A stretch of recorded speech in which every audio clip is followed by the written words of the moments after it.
ડભોઈના કુંડેલા ગામે જુગારધામ પર એલસીબીનો દરોડો, 6 સામે ગુનો નોંધાયો, ₹2.26 લાખનો મુદ્દામાલ જપ્ત।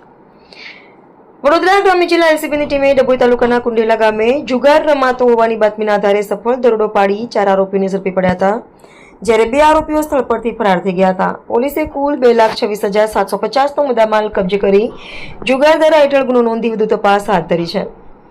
પ્રાપ્ત માહિતી મુજબ એલસીબી સ્ટાફના અમરસઈ ભૂપતભાઈ વિરમભાઈ અને assistant head constable Devrajsinh Pravinsinh, assistant head constable Mehulsinh Anupsinh તથા assistant head constable Vijaybhai Poonambhai Dabhoi police station વિસ્તારમાં પેટ્રોલિંગમાં હતા તે દરમિયાન બાતમી મળી હતી કે કુંડેલા ગામના રેલવે સ્ટેશન પાછળ ખુલ્લી જગ્યામાં કેટલાક કિસ્સામાં મોબાઈલની ટોર્ચના અજવાળે પત્તા વડે હારજીતનો જુગાર રમી રહ્યા છે। બાતમીના આધારે પોલીસે સ્થળ પર દરોડો પાડતા નવાઝ હસન પટેલ, લઠીસિંહ, રામસિંહ ગોહિલ, ઇરફાન મકબૂલ સિંધી સેગુવાડા અને જિગ્નેશભાઈ પ્રકાશભાઈ પાટીલને ઝડપી પાડ્યા હતા। આરોપીઓ પાસેથી રોકડ રકમ, મોબાઈલ ફોન, પત્તાપાના તેમજ નજીકમાં રહેલી 2 મોટરસાઇકલ સહિત કુલ ₹2,26,750નો મુદ્દામાલ જપ્ત કરવામાં આવ્યો હતો। દરોડા દરમિયાન સલીમ મલેક અને બોબી વસાવા સ્થળ પરથી ફરાર થઈ ગયા હતા।